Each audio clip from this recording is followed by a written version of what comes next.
Aquarius and Virgo, we just spent time butting heads a little bit.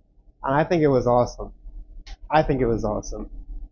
Because the observation that I made to her was that not most people, but people usually in relationships try to gravitate towards each other. We're pulling away from each other, like trying to protect our peace.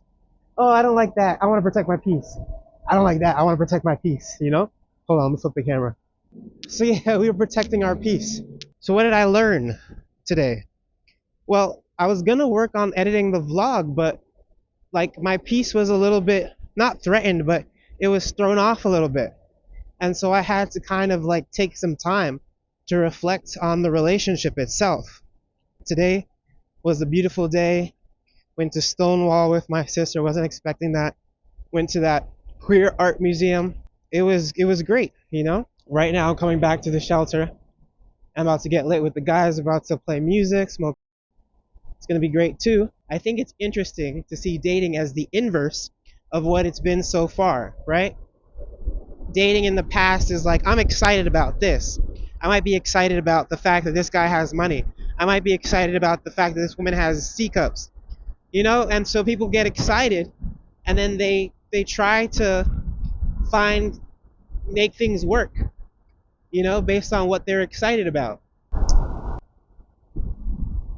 They'll try to make things work. And when things aren't working, they'll become disappointed and they'll try to make things not work.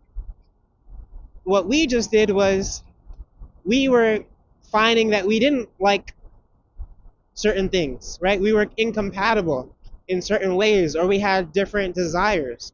I could have just sat there and said, damn, that's it. You know, she's not feeling me. But I just continued to be myself. And I didn't sit there and kowtow. I didn't sit there and say, no, you're right. No, that wouldn't have been true. It would have been a lie.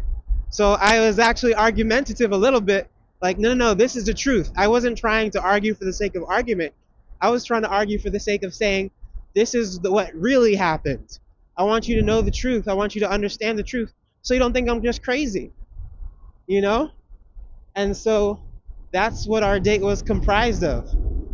It was comprised of me basically defending different points and saying, no, you need to know about this.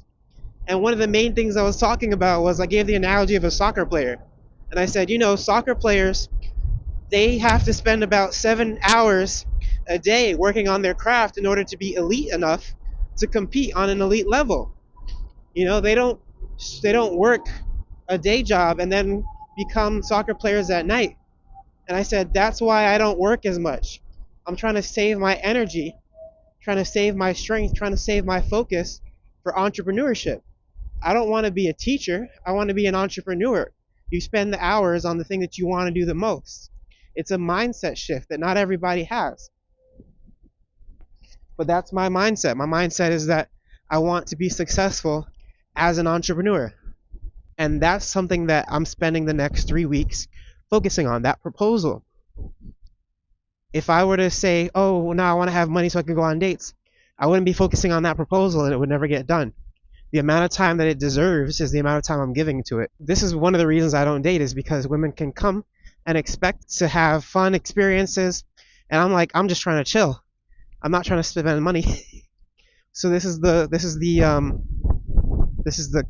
chasm, the chasm between us. I think that's the right word, chasm. But with this person, I'm just taking it one day at a time. Maybe we won't date the way that most people date. Maybe we will date inverted. Maybe it will be, oh, you know what? I could f around with you. I could see what happens a month or 2 or 3 from now. I could hang out with you just to be around somebody, and then I'll see how things end up. You say that you're working on this entrepreneurial endeavor.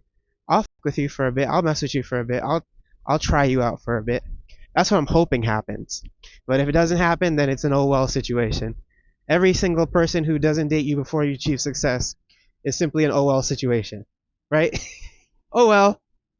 What can you say but oh well? All right, let me get into this. Let me get in here.